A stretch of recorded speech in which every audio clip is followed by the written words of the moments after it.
Ағалар, әнелер, енен қызындаштар, қандайсыздар.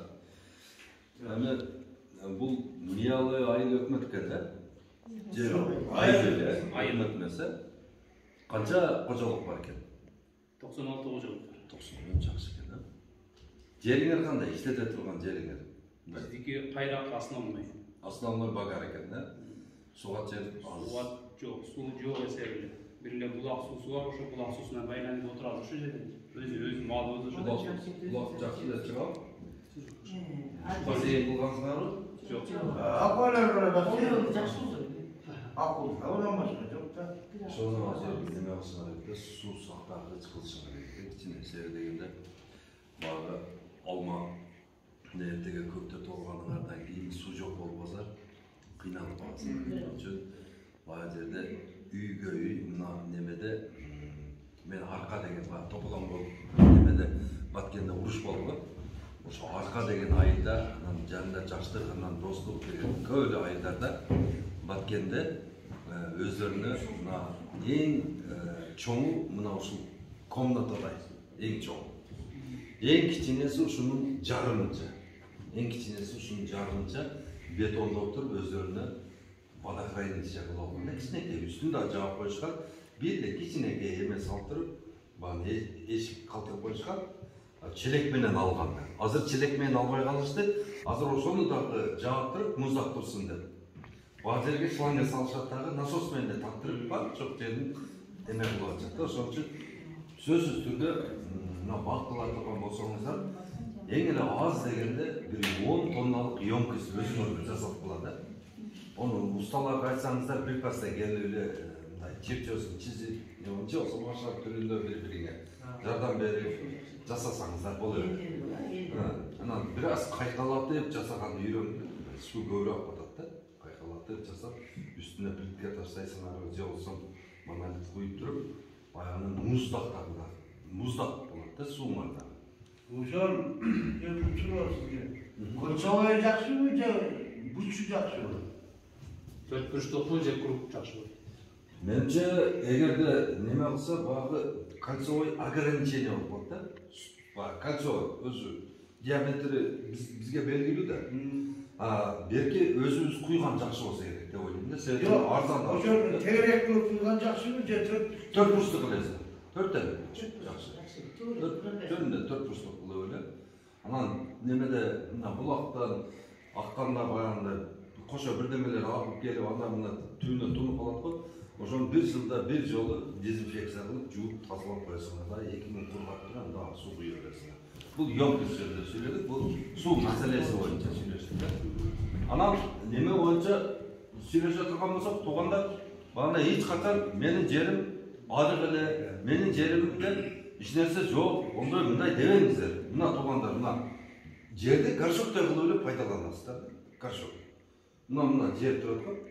Жерди бирге бир оюш керек. Кырда болобу, мындайда болобу, балкон чыгарып туруп эле бирге бир. Расына-рас коюп туруп, түбүндөгү бир полный алып чыгыш керек. Биринчи алып чыгып атканда мына биринчи слойдо, мына мисалы үчүн мына жер болсо мына биринчи слой 20 см ушул эле иштейт да. Ушундай эле органика. Бул деген миллиарддап жыл калыптанган органика ушул эле. Буну силер трактор менен сүрүп алып таштасаңар, бул значит бул жериңер жөнөкөй эле мындай пор, цемент эле болуп калат, эч нерсеге жарабаган. Бул түбүндөгү мына 20 сантиметрден түбүндөгү бул табырды эле кармай эле, сууну эле багына кармап берет, нымдуулукту башка эч нерсеге жарабайт да бул. Бетиндеги ушул эле органика 20 сантиметр. Мына ушул 20 сантиметрди мындай болгон эмени бетин алып туруп бир эмеге саласыңар, айтышке. Мындай кылып туруп эмне койдуңар, ошого салып койдуңар. Мына бирге бир ойдуңар дагы 20 сантиметрди. Буну отдельно бир идишке салдыңар. Анан бунун түбүнөн калган 80 сантиметр бар го?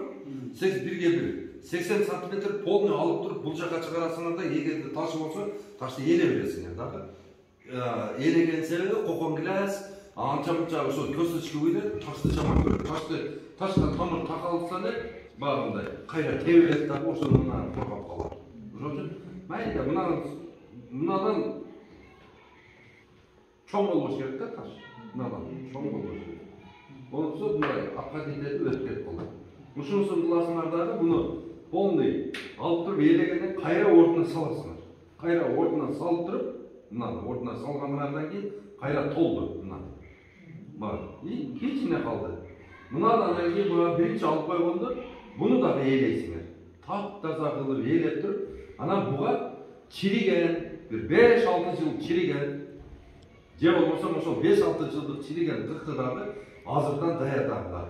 Мындай кыкты үйүп туруп эле судан сээп туруп анан үстүн жылчыксыз кылып жаап салсаңыздар, бир эң узагы 1,5 айдын ичинде бар кара кылып күйдүрүп коет да, баягы компост болуп коет. Мына ошону мына 20 сантиметр алып койдук го биз жерди. Ошого бирме-бир аралаштырып туруп, анан кийин тамырга ошону бересиңер. Тамырга ошону көмөсүңер. Анан жаңы сууну бересиңер, болду өсүп кете берет да. Жер меники арык, торук дебеңиздер. Любой жер жарайбы. Чыңгый ташты деле оодарып бакылып атабыз го. Бир немени казгачай 12-13 арба таш чыгып кетет. Ошону деле казып, неме кылып, ошону деле жер кылып атабыз да биз. Силер биздин жерлерибиз майы чыгып турган жерлер деп эсептелет да. Бул айнанан Израилде 1 грамм бир органика эч нерсеси жок жерлерде суусун дагы bir 3-4 kilometre ылдыйдан койсаңардан казып чыгып ушундай кылып туруп ошолор помидор, болгарский перец бар жокту эгип, ошонун бардыгын Европага экспорт кылып атышат да.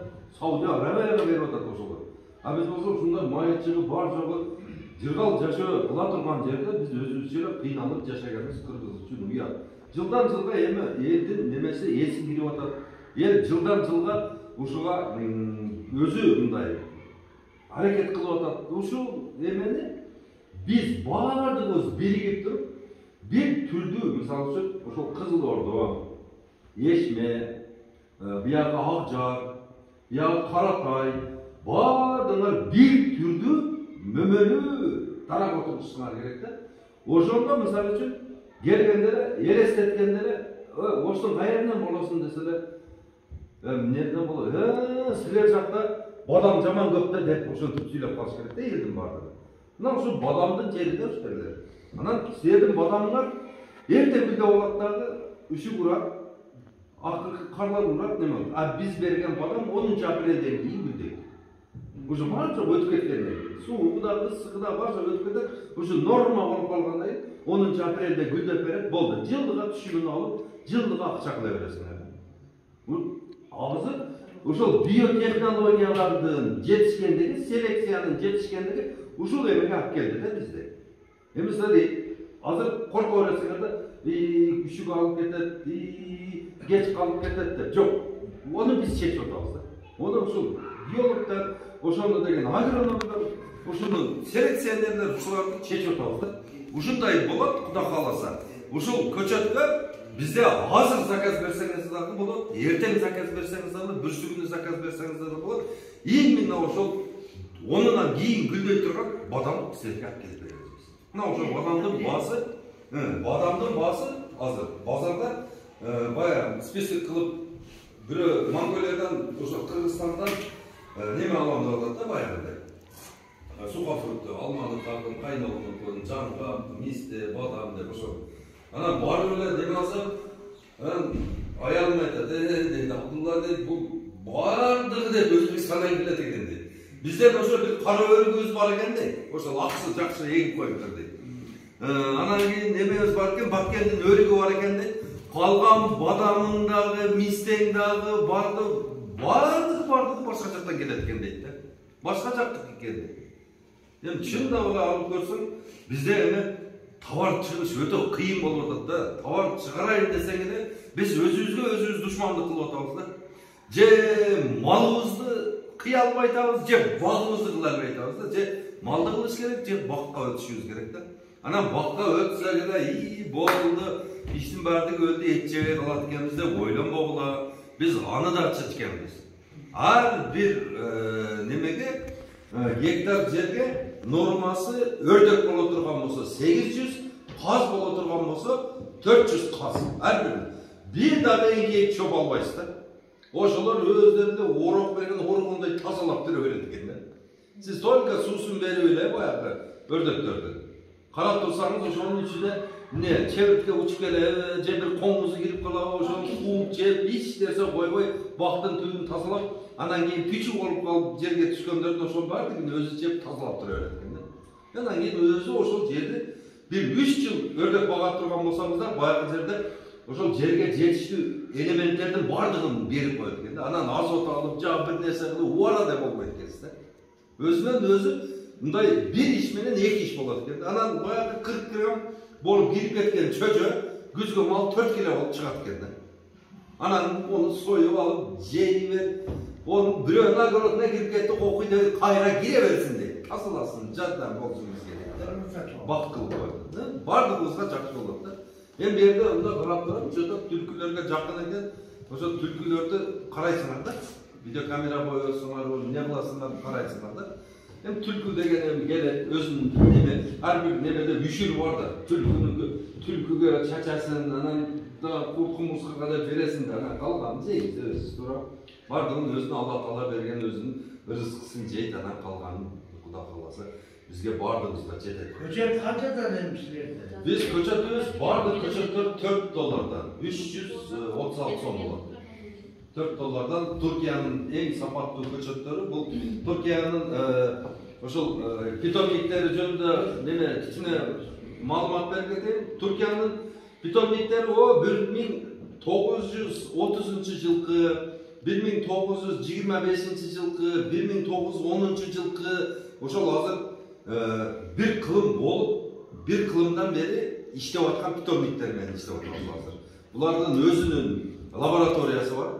Viruska, virus кирип кете турганбыз, ошону тазалап, ошону таптаза кылып бизге берет. Анан кийин дагы бир жакшы жери, мынабу азыркы айыкпай турган рак оорулары бар да. Дарактарда рак менен ооруп калды азыр. Бактериальный ожог деген бир бала келди. Ошол алмурутту дагы, алманы дагы, неме бий алманы да капкара кылып эле күйдүрүп тынчытпай атат да. А булардын ушундай көчөттөрдү папират этип беребиз, алар бактериальный ожогго туруштук берелет.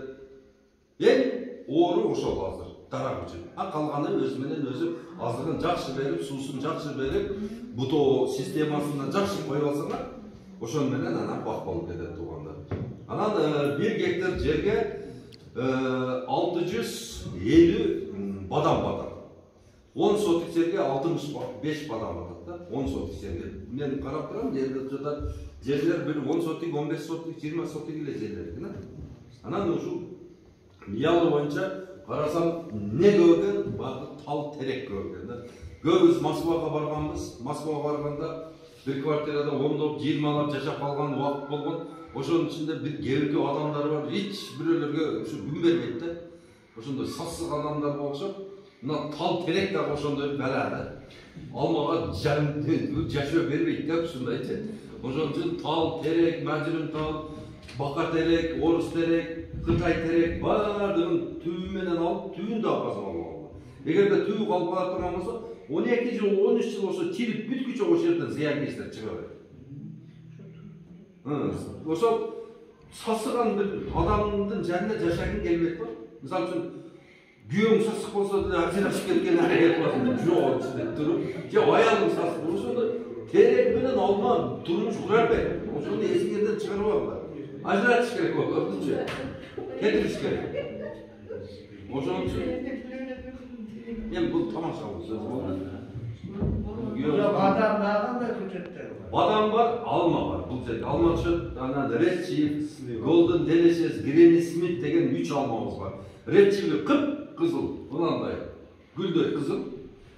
Granny Smith oşo jalbıragınday köp kömök bolup, Simiryankadan güçlü bolot. Oşo nemeni Granny Smith'te eğer de mına stolun çekesinde bir koyup turup kayra saktap koysam, o yerin özü pütörüp turup kayra saktap keter.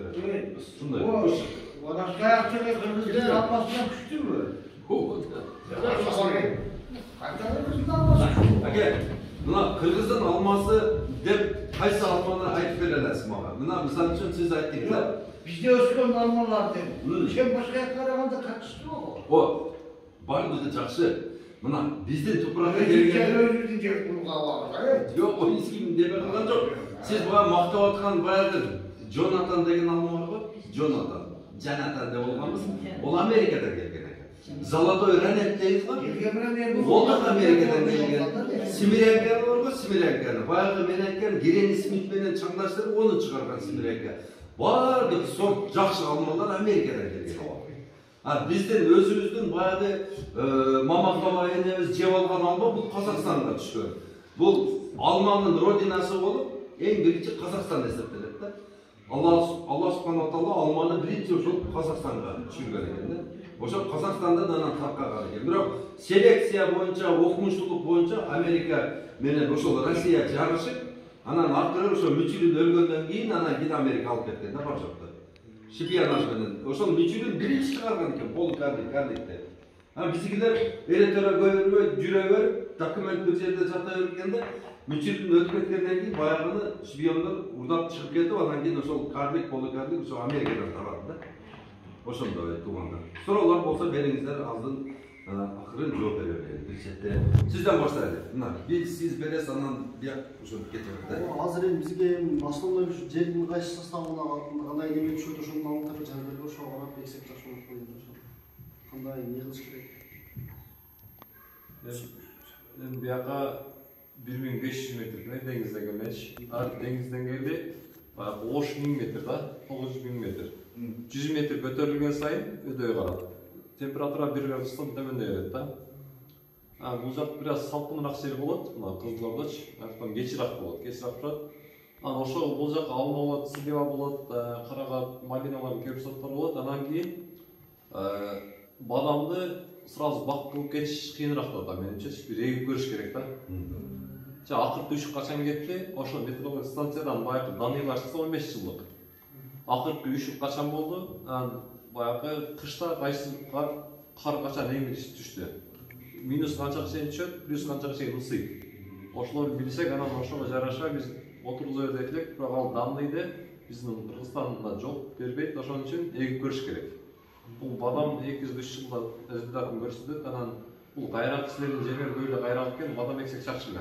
Ага чейин силөө эксек болот, кайналганда жакшы сорттор бар, кайналганда. 1500 метр экен, Сиздин сурооңуз. Ошол бадамды баягы урууна кылып туруп, бизде мына баягы таш бадамдар бар го өзүбүздө. Бар да мына үйүбүздөчү. Ошонун уруунан өстүрсөк, анан баягы сиз айткан көчөттөргө подвой кылса кандай болот? Болот. Анан жаңгап дагы сурайын эле. Жаңгап кылса кандай болот? Бул жерде не болобу койбойбу? Бадам кышабышпайбы өзү? Алдырларга. Запай кышабыз? Анда дейт бадамдар эле кышат. Кышкан болсо. Анан баягы сиздин ишиңиз процесс узарып кетет да. Улайсыздан 3 күн жыл күтөсүн, анан подвойну уладыңыз, анан подвой келди. Кандай подвой да? Кокустан баягы, мисалы үчүн башка кол бадам болуп кала турган болсо, эрте гүлдөй берет да, анан баягыны сиз түшүмүн ала албайсыз да. Эрте гүлдөгөндө суу куруп кете берет да. Рисковать этпейли, уже именно ушул эмеге мисалы үчүн 24 ключ менен бурай турган жерде 36 менен бурабайды, сразу 24 менен бурап туруп чыгып кеткен жакшы да. Сиздин сурооңузга ошондой жооп берет. Сиздики? Мен бир жолу ноқаттан жолдоо да, бадамчы. Анан болот деди, ягачы. Уруу бирок данегинен деди. Анан сиз айткан уже азыр 3-4 жыл болуп калды. 3-4 жылдан бери уже жапай банандар аман үшүп алып кетип атат да. Ошо кетип атат. Эрте гүлдөгөндө ушугу уруп кеткенден кийин адамдар бадам отургусу келбей калган да. Бу жерде 10 апрелде погода кандай болуп атат өзү? Акыркы 2 жылда эле айтайлы. Ошо 10 апрелде кар жаап, борошо болуп, неме болуп, ондой болбойт абы?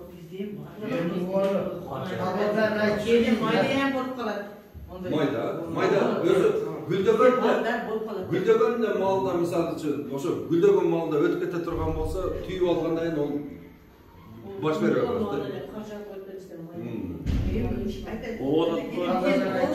да. Айтыш кыйын эми бизде бул иш. Өзү артын нерсени электеп тур. Арообуз жок, бизде сууда кыйналабыз. Анан кийин баягы ысык суу менен Анан дагы бир суроо да, баягы капельный система кылып атабыз го. Ошону жердин сыртына кылып жакшы эле жерге көмүшүбүз керек баягы. Шлангдар. Шланга өзү узагыраак иштеш үчүн анан кийин суу мисалы үчүн муздак постоянно поступление болуш үчүн ысык жерлерге ошо түйүнө көмгөн жакшы болот. Түйүнө көмгөн бул көп эффективдүүрөөк болот, нымдуулукту көп кармап турат да.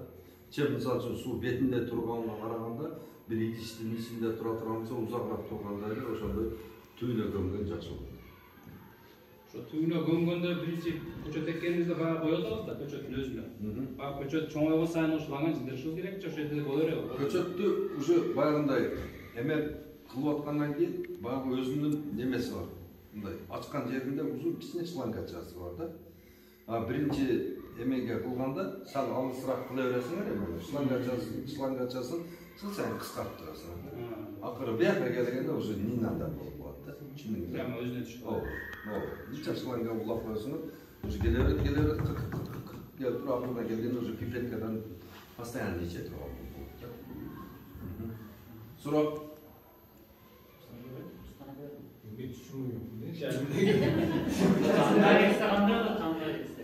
Жаңгак эксе, жаңгак эме суу алып кетип атпайбы?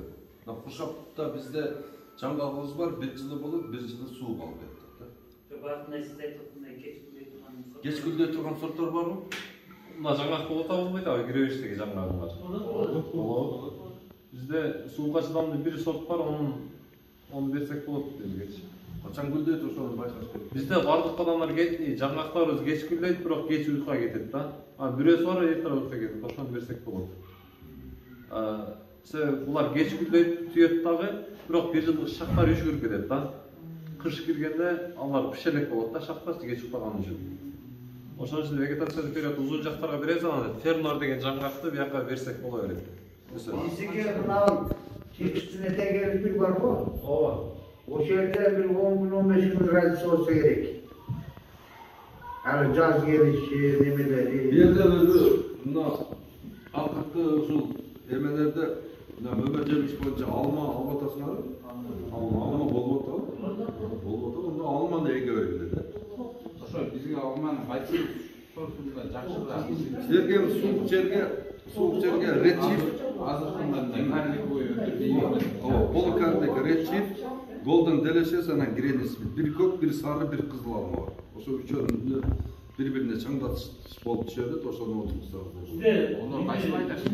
жеп коюлат алма. Алмаз өзү аз болгон жерде баягындай көп чымчык келип жеп кое берет. Ошо Кыргызстан боюнча көбөйө турган болсо анан билинбей калат да.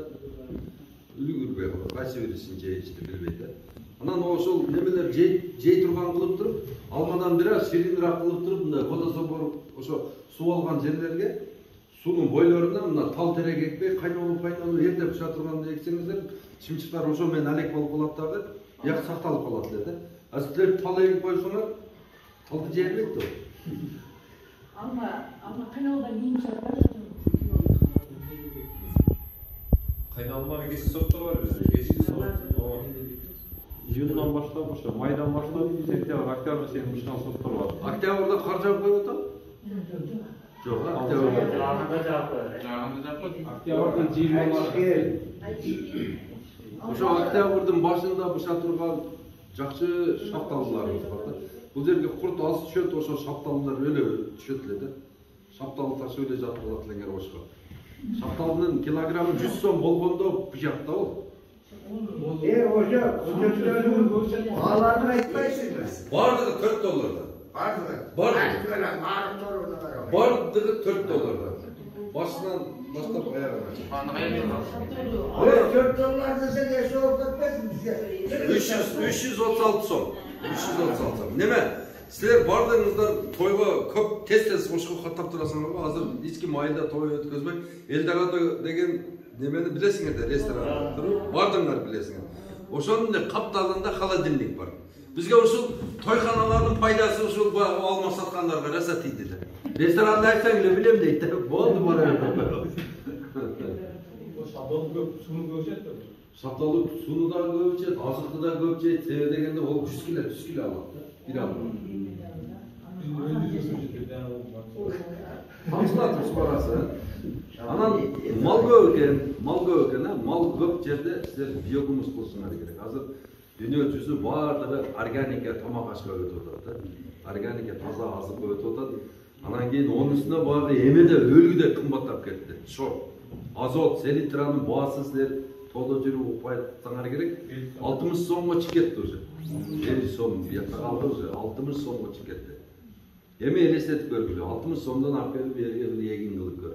Онан көректі өзіңдің малынан шыққан 10 тонна 40-қа сөлжан салып қойсаң 6 тонна биогумус береді. 6 тонна биогумус менен будайы, бедеви, люцернауы, алмауы, помидоры, бар жоқлар 1 гектар өз іштете береді.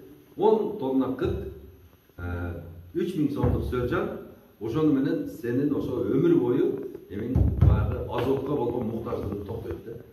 Ошон үчүн бардыңыздарды айтып атам, кыкты баа келиндер, анан айылдар силер күлдү апарып эле кыктын үстүнө одар берип атасыңар. Бул өтө туура эмес. Бул өзүңөрдүн ошо жашап аткан жерлерге чыккынчылык кылып атасыңар силер. Эч качан андай жазбаңыздар. Кык отдельный, мусор отдельный туруш керек. Эч качан ошол эмеге төкпөңүздөр. Кыктын үстүнө мусор эч нерсе таштабаңыздар. Анан ар бир үйдө bir idiş kılıp var, plasmasy, video sala turgan idiş var, çoğunlar çıktı. Oşoda bir de gelip үйдүн астына эле коюп койгон. Балдарыңар алманы жейби, почогун ошого таштасын. Тарыз жесиңер, почогун ошого таштасын. Bir жылда эптемеш топтолуп калат экен. Мына ошол силердин огородуңарга жете турган чиринди болуп калат да. Ошону деп одардырып, кыркка аралаштырып сөлжанга берели биле. Сөлжан ушуну жейт дагы силерге сонун биогумус чыгарып берет. Биогумус жасай турган сөлжандын аты калифорнийский. Калифорнийский бұл немеден Америкадан келген. Америкадан келіп тұрып, мына ошол Европаға келген, Европадан анан Россияға өтіп, анан бізге келді. Бұл 70-ші жылдары келген, 70-ші жылдары есіңіздерде болса, ар бір совхозда ошондай сөлжан салып неме баққан өзінің бір ямасы болсын. Ол жерге малдың тығын бар, жоқ ошол малдан ашқан шайкал, бұл не шықса, огородтан шыққан жалбырак бар жоқты топтап тұрып, ошол сөлжанга жедирчилер мында. Мына ошол сөлжандын аты калифорнийский. 1 килограмм сөлжан күнүгө 1 килограмм кыкты жеп 600 грамм биогумус чыгарып берет. 600 грамм биогумус менен 10 помидорду бакса болот. 10 помидорду мындай помидор берет. Бул бир күндүк иши сөлжаланга. А 10 килограмм сөлжаланга күнүгө 6 килограмм биогумус чыгарып берет. Күнүгө 6 килограмм биогумус менен 3 жылдык даракты сонун кылып иштетсеңиздер болот. Мына ошон үчүн бардыңыздарды айтамын, кыкты коромжу кылып, анан оякка одар, буякка одар эмес, биз кык төгө турган жерге сөзсүз түрдө калың кылып туруп, стяжка кылып, астына мисалы үчүн таштап, мындай кылып, борт кылып туруп, чыгарып, баягы жерге бир орун кылып койгула. Кыкты балдар алып ошол жерге гана төксүн. Анан жылыга бир жагынан сөлжанды салып койсоңор, ал жеп келе берет. Бияк бүттү. Тоқтың кыгын аралаштырып койсо болот, эгерде аз болсо кошуп бере бересиз, ол билинбей кете берет. Анан кийин ошол сөлжан баккан жериңерди ошол именно тооктон сакталат. Тоок өлгүдөй жакшы көрөт. Мен бир жерге бактырдым эле, бир жерге бактырып атат элем, ошо коңшулардын тооктору кирип баса албай калды, популдап, монтуп калышты. Жок, кесе берет экен. Тоокко очи көрсөтпөш керек. Азыр болсо баягылар неме биз сетке кылып тосуп койсок, баягы жерде жем жебей баягы жерде сарыгарып турушат да. Баардыгы. Эми сөлжан үйлөнүп болгон да. Эч нерсе жебей, ошо сетка ачылса ушундан жейт элек, баягы тооктор отурат экен. Ошон үчүн тооктон этет кыласыңар, анан чычкандан этет кыласыңар. Ошол. Мына биз силерге айта турган сөзүбүз көчөттөн ар бир үйгө көчөттөн жок дегенде 2ден 3дөн 4дөн 5ден алыңар жатса бир 100дөн алып отургузгула. Мына ушул өзүңөрдүн огороддоруңарга отургузуп, анан бак кылыш үчүн сөзсүз түрдө орош керек. Оробосоңор бакка бир эле жолу мал мынтип сөөнүп өтүп кеттиби? 2 жыл аркага кетет. Ошону эсиңерден чыгарып ал. Ошон үчүн биз бак кыла албай атабыз. Айылдагылар. Бир эле жолу сөөнүп коет, болду. 2 жыл аркага кетип калат да. Кыймылдап калат, стол. Атуган. Ошон үчүн. Элдорадо деген ресторан бар. Ошонун жанында холодильник турган. Ошол жерде. Айыстык. Ошол жерге келесиздер. Эми билгендер жерге ачы куштук көчөт сатат. Эгерде слива отырсаң, алма отырсаң 1200 көчөт кетет алмага.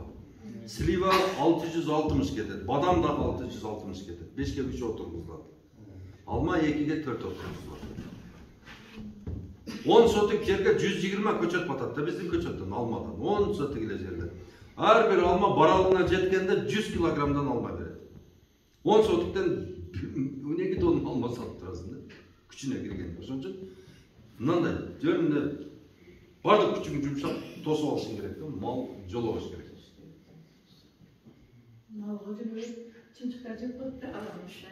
Ошол эгерде алмаңыз көп болсо жедирбейсиз. Мынтыкта алманы деп отурасыз. Алмалар кайсы маалда туталат? Туташ керек, алма өрүктөрдө. Алма өрүп бардык эмеде дарактар путалыш керек. Путалбаса эски шактар эски бойдон тура берет, жаңы шактар өспөйт. Эски шактарды алгандан кийин анан жаңы шактар чыгат. Азыртан баштап. Азыр ушул маалы азыр да. Силерге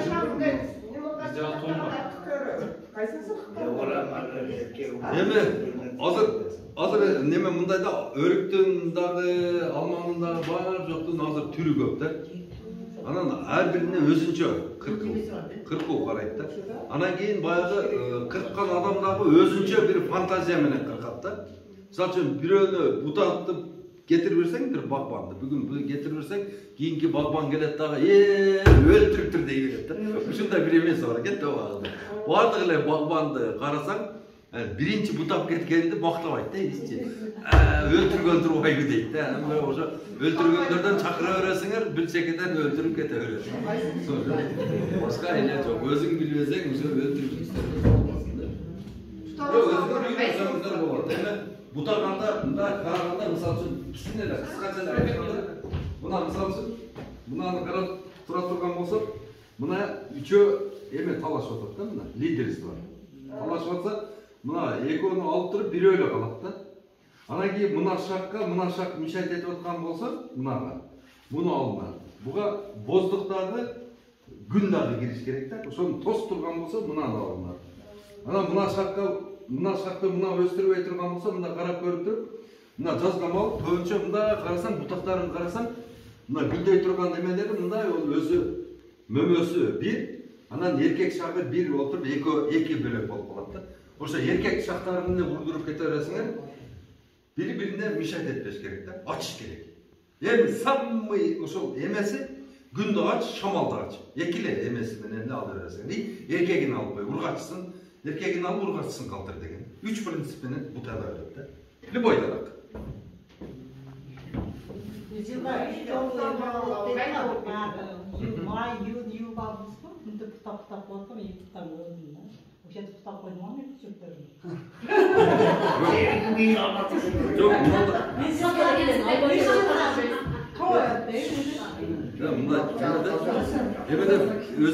Өзү мисалы үчүн алманын гүлүн биз алышты билбейбиз да, сиз туура немени койдуңуз да. Аябай мындай үрпөй алып алат, бардыгы түйүп ала турган болсо, азыр кайсы бирине жетет? Райчке болуп калат, кичине болуп туруп. А карап туруп, гүлдөрүн терип туруп, мисалы үчүн бир бутакка 4 алма, бир бутакка 4 алма. Ошолор терип кое турган болсо, ошолор пышса деле, ошол деле бир 100 килограмм алма болот да. А беркиде бышты 100 килограмм. Бирок бир дагы качественный жок. А беркиде 100 килограмм бышты, бардыгы чоң алма, сатканы жараптуу. Сиз туура эле билип атасыз буну. Анан кийин баягыны бутагандан кийин летний бутоону дагы вообще билбейбиз да, кыргыздар. Биз бир эле бутап коебуз, же күздө, же жазда бутап коебуз да. Анан мындай эки кулак болуп, кичине болуп туруп мындай чыгат. Баягы бутаган жерлерде. Мына ушул анан барып туруп, узун камчы бутак болуп кетет да. Ошону алып туруп кол менен флизиндеп коюп, тырс этип сындырып алып коесуң. Тырс сындырып алып коесуң. Мына калат, мынау жок болуш керек да, ушу жерде. Мына жерден жок болуш керек. Ошондо камчы бутактар чыкпайт да. Камчы бутактар чыкпай турган болсо, бул дарак уже кронаны кармап калат да, ошо иштей турган эле бутак менен эле калып каласың. А эмесе жылга барып эле отун да ала бересиң да, мөмө берет, отун да бере берет.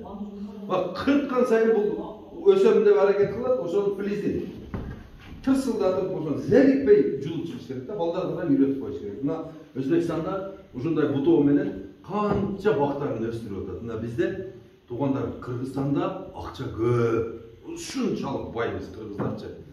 Кутуруп кетип атабыз байлыктанчы. Кыргызстанда эмне жок? Кыргызстанда ушу иштегени тажрыйба менен билим эле жок да. Эгерде ушуну эле биз ала турган болсок, Кыргызстан өтө бат и башка мамлекеттерге караганда биз мобильныйбыз. Мисалы үчүн Голландияны мусорду органикага, пластмассага, темирге, жыгачка салганы ошол мен деген голландецтерди 30 жыл үйлөткөн. А кыргыздарды бир 3 ай эле аракет кылсак биз үйрөнүп кетебиз. Биз аны сезим өтө тез кабыл алган. Биз деген өтө мобильный калкпыз да. Анан бизди тилге дагы мындай эме жөндөмүбүз жакшы. Мына ишке дагы жөндөмүбүз жакшы. Бизге мисалы үчүн жакшы ушундай иштин көзүн билген башчылар эле келбей атат да. Вот ушундан аксап атабыз да. Мындай направленияны берип, давай кыргыз мынаны кыл дей турган бир жакшы башчы керек болуп атат да. Ушундан аксап атабыз да. Мына акимдерибиз бардыгы ушу билбейм, акимдер эмне иш кылат? Айырбашчы эмне иш кылат? Эмне кылат? Же пособие бербейт, же эч нерсе кылбайт. Эмне иш кылат түшүнбөйсүң да? Эмне иш кылат булар? Эмне иш кылат? Мына үчүн мисалга да мен бир жерде айырбашчы болуп калсам, мисалы үчүн үймө үй кирип чыгат эле. Онун неси бар экен? Көп болсо бир Ресаков болсо мисалы үчүн 400 үйлүү бардыр да, мисалы үчүн. Көп болсо 400 үйлүү.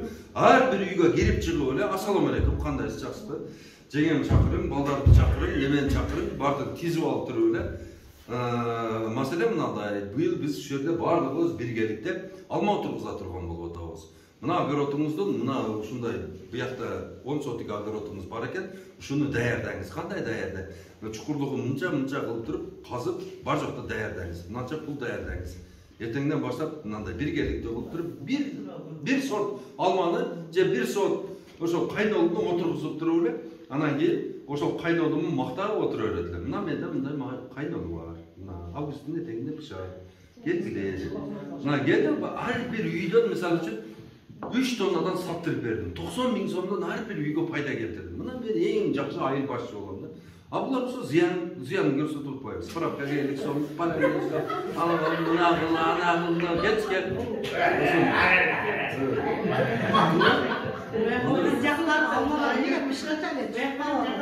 Агы пышкырчан эле түшүп калганы жакшы опыление болгон эмес да. Чаңдады, чала, 7 айлык бала барбы? Ошондой болуп калган да, таштап бала таштап коюп атат да. Опылениясы жок. Эркегин табышыңар керек да ошо. Кандай алма? Ошонун эркеги келгенден кийин ошо биологияда окуганбыз го, чаңдаткычтар. Ошо сиз чаңдаткычын табышыңар, универсальный чаңдаткычтар бар бизде. Раечка деген эски алма бар го. Любой алманы чаңдаштырат да, почти 90% алманы чаңдаштырат. Ошодон раечкадан алып келип, ушу айылдын башына, этегине 4-5 жерге эгип койсоңор бардык алмаңарды чаңдаштырат. Анан бирге ары багыш керек. Ары баккандар барбы? Бар, ошону көбөйтүш керек арыны. Арыны бакканда эч качан балымы 500 десе дагы үндөбөй алып жегиле. 600 десе аны дагы үндөбөй алып жегиле.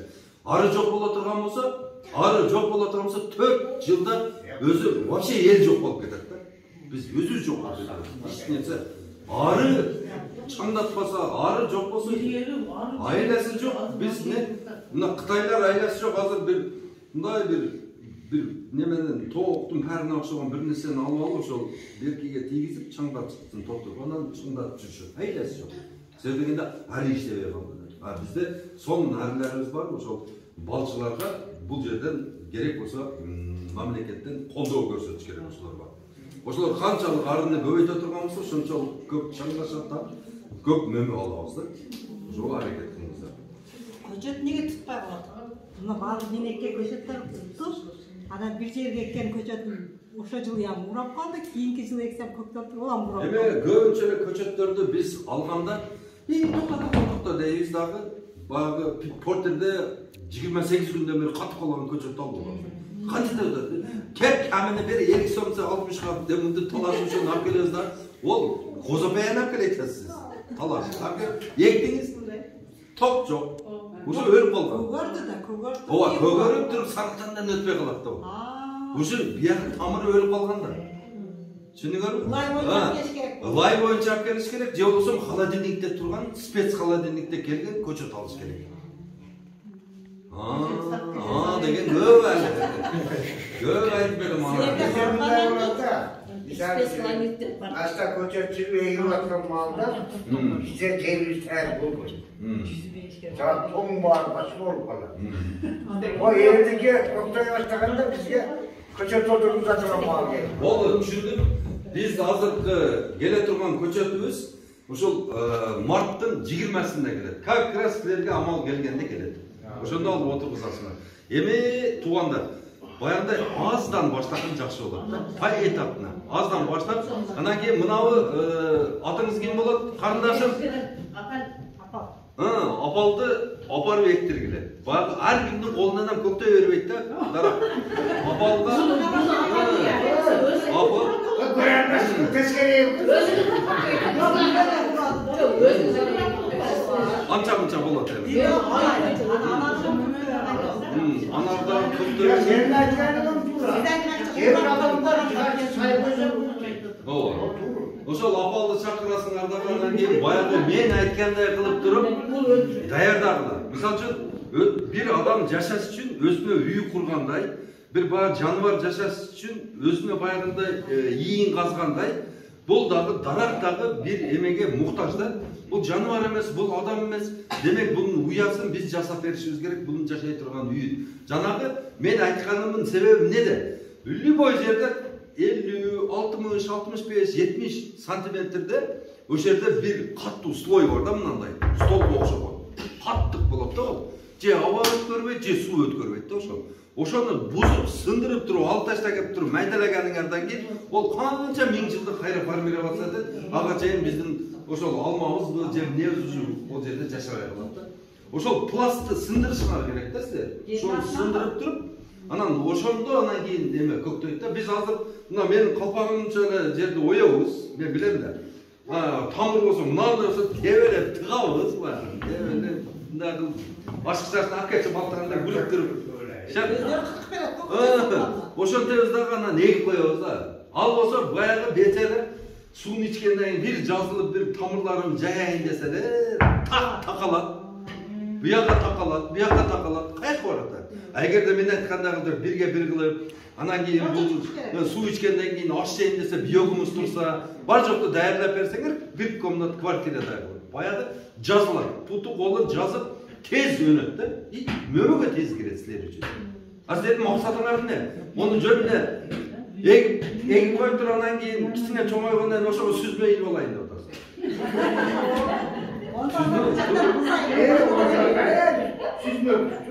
Ооба. Же бул ийби? Же сен алып туруп, жипти тапып туруп баягы жалага чайып коюп. Мөмө бериш керек ол силерге. Мөмө бериш үчүн bunu ben aytganday qilib jasashinglar kerak.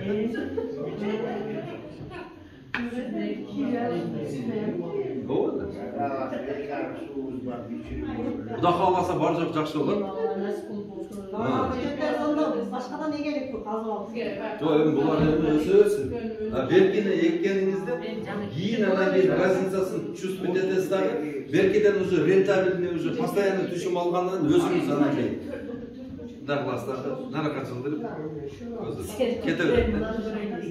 Ova, sen durup bunu adam ne görürseyiz. Bizde Pavloniya darabı yok, biz jalan mömeli daraklarına izlenmesi.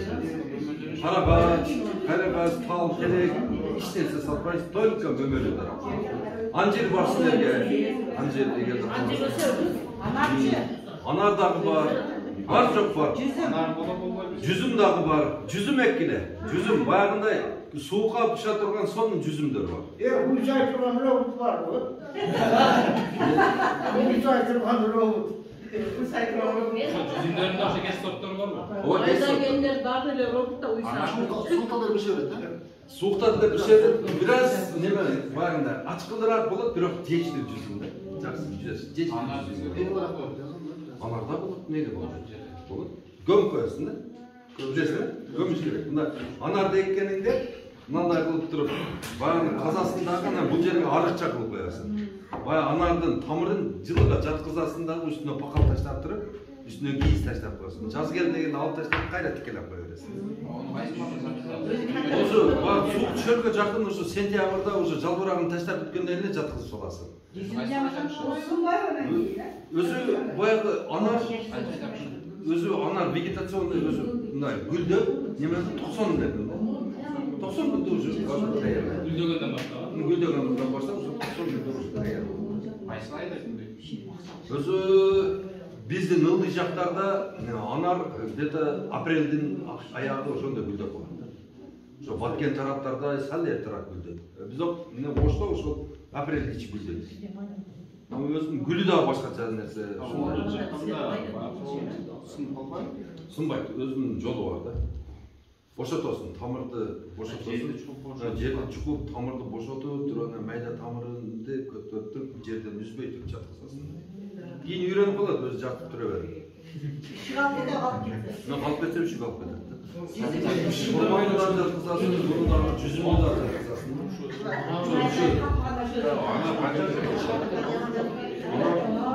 Егер аз түшүн бергенде анар 80 жыл 90 түшүн берет. Жакшы бутап, жакшы карай берсең, көп узак иштейт. Биздин көчөттөрдө эң аз жашаганы ошол шапталы 12 жыл. Эң аз жашаганы 12 жыл. Анан алма 25 жыл, слива менен эмелер 35тен наракка 50ге чейин. Слива косточка бойлар. Анан бадам 150 жыл, анан мисте 450 жыл жашайт.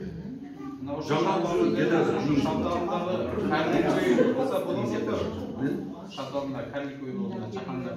Шапталынын да бар жок, көчөттөрдүн карликовый, полукарликовый, узуну да бар. Биз намазды окуп алгандагы анан жолго чыгып, мени бир дуа кыласыздар. Ажыба барлы ажылар. Мына ирак болом.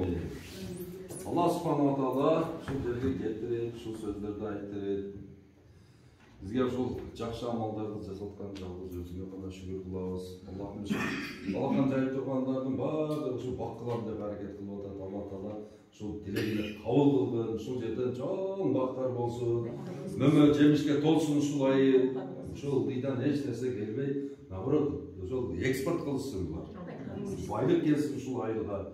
Тынчтык болсун, бири-бирин урматтап, сыйлап, аксакалдары көп жашасын.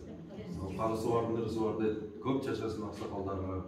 Жерде жакшы ошол жөрөлгөлөр болсун. Мына той кылып атабыз. Той кылып атканда биз деген 1 миллион сомду алып барып ресторанда чач бербейли. Онан көрөк ошо 1 миллион сом топтоп туруп, ошол 2 жашка жакшына кылып полукарлик бир 50 же 1 гектар бак кылып берели. Ошол 3-4 жылда ошолор текеленип кетет дагы, кийинки жаштарга ошолор кошот да.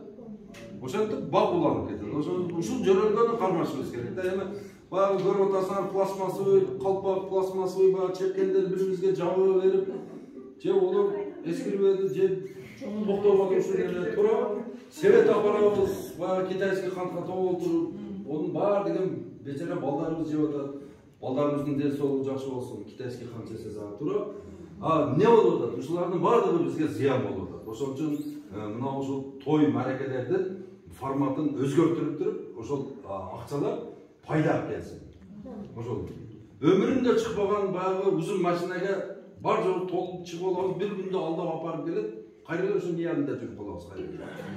Не кереги бар бири-бирибизди алдап онун көрөтүп, чын жашоо өтөйлү да ушул жерлердин баардыгын бак кылайлы. Жаштарга жардам берели дагы, ошол Кыргызстанда ушул кетиш керек да ушул жөрөлгө. Ар бир үйлөнгөн жашка жок дегенде 50 сөтүктөн бак бадарып кетели.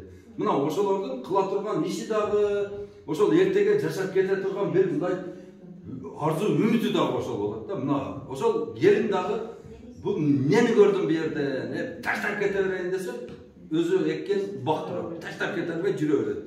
Ошон үчүн бакка байлайлы, бар жок.